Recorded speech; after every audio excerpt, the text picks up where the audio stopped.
Borketov, Raverins, Racol BC, como que vocês vão? Vamos dar continuidade aqui à nossa quinta leitura da porção de Vairá. E apareceu Deus a Abraham, e se revelou Deus.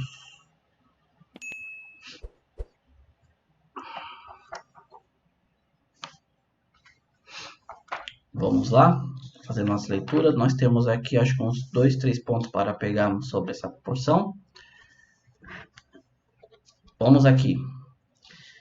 Só recapitulando, então, a última praga que Moshe tinha lançado sobre o povo egípcio era a praga de Ram, a qual foi a única praga das 3 ali, que foi do crocodilo, das águas transformadas em sangue, e a praga das Ram. Justamente os magos não conseguiram, eles conseguiram replicar, porém eles não conseguiram tirar.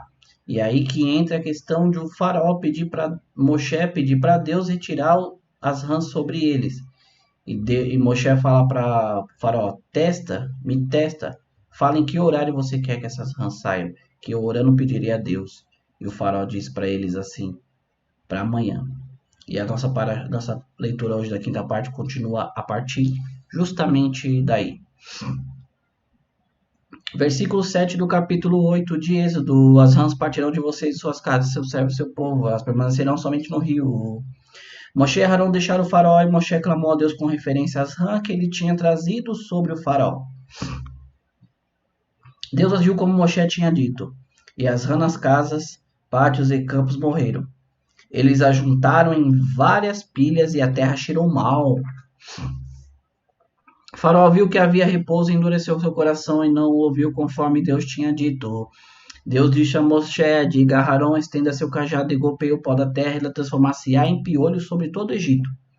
Eles ferirão isso, Arão estendeu sua mão com seu cajado e golpeou o pó da terra. Os piolhos apareceram sobre o homem e o animal, através de todo o Egito.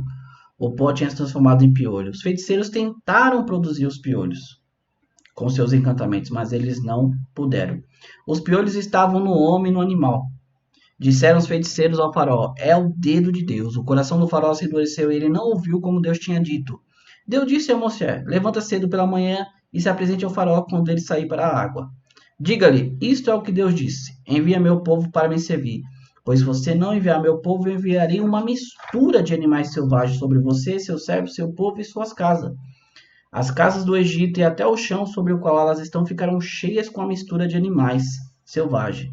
Neste dia, Bayom Rahu, eu separarei a terra de Goshen, onde meu povo permanece, de modo que não haverá nenhuma mistura de animais selvagens ali. Você então saberá que eu sou Deus aqui na terra.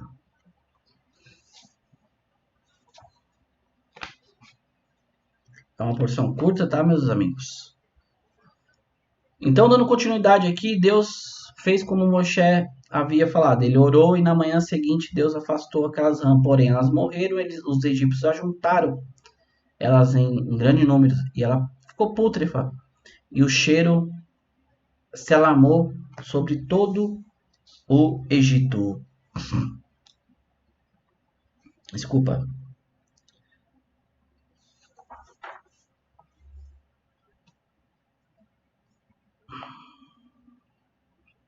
Continuando aqui.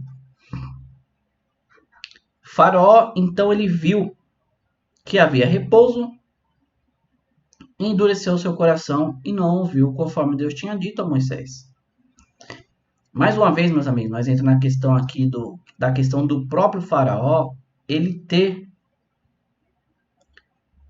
entrado sobre o seu coração o repouso por causa das rãs terem sumido a praga e novamente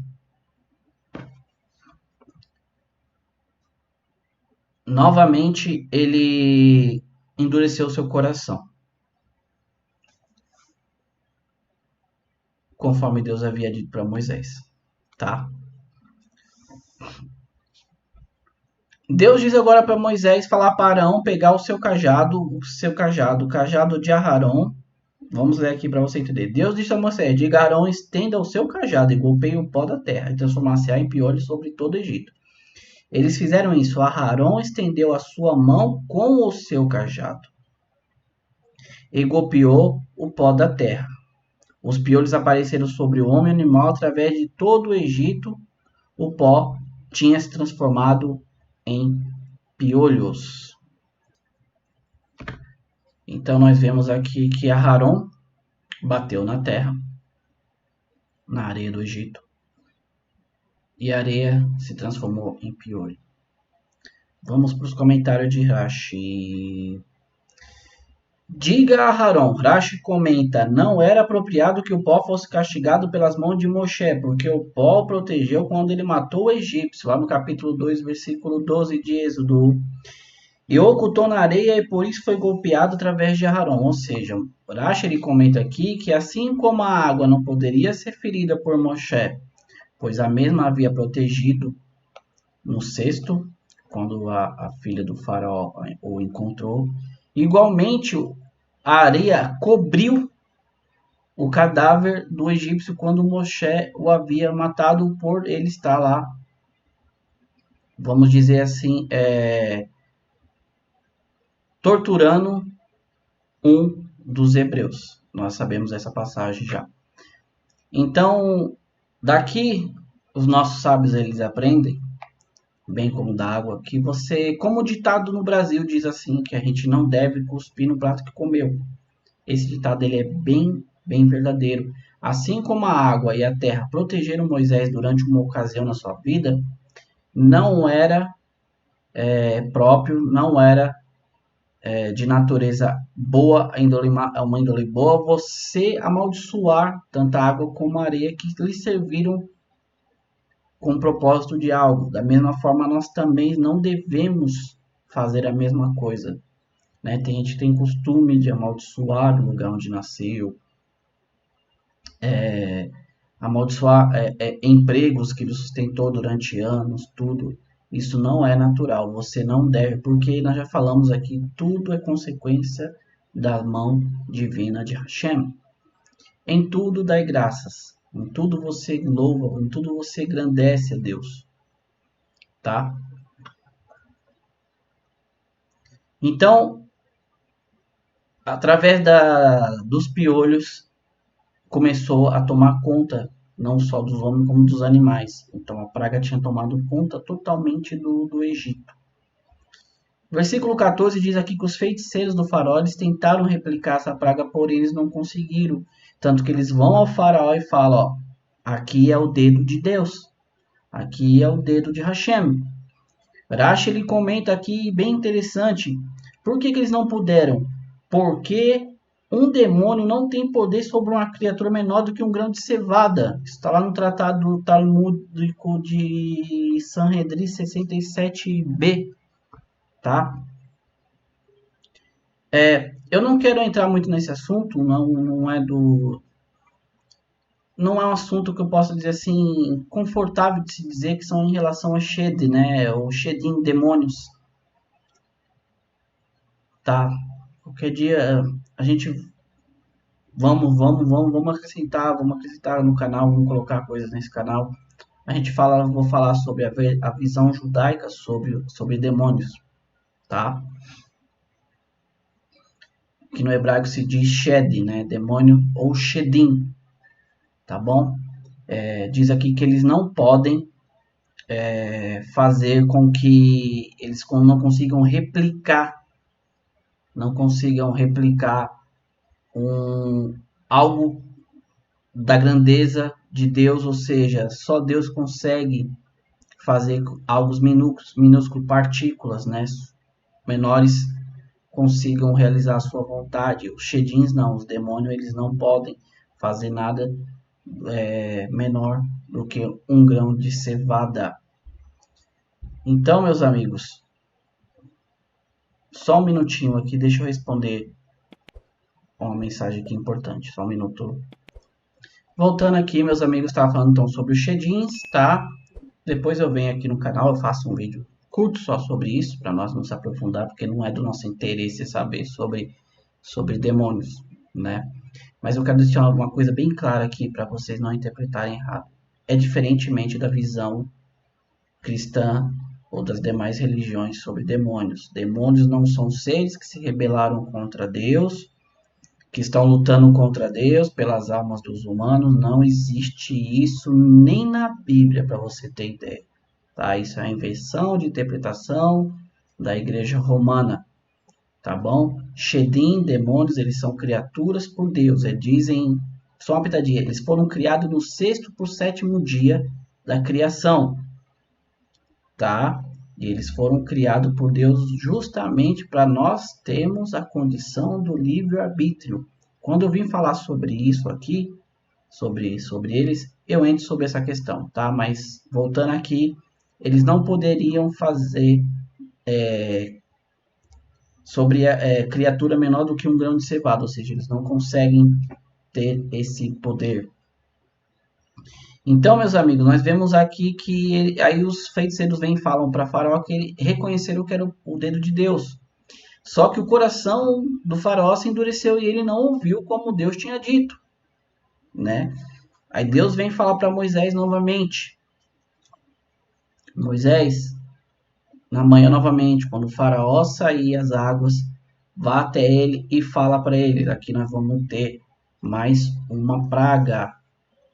Deus fala assim, vou trazer para eles uma mistura de animais selvagens sobre vocês, sobre seus servos, sobre seu povo e todas sobre as suas casas.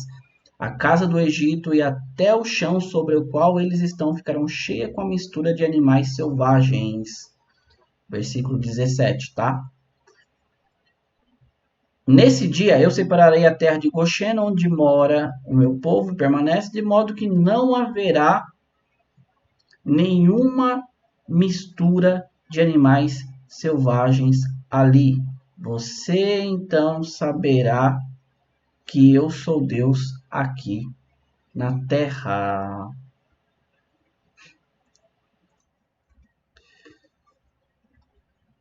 Então, meus amigos, essa é a primeira praga onde Deus fala que fará a divisão entre o povo dele e o povo egípcio. Uma mistura de animais selvagens.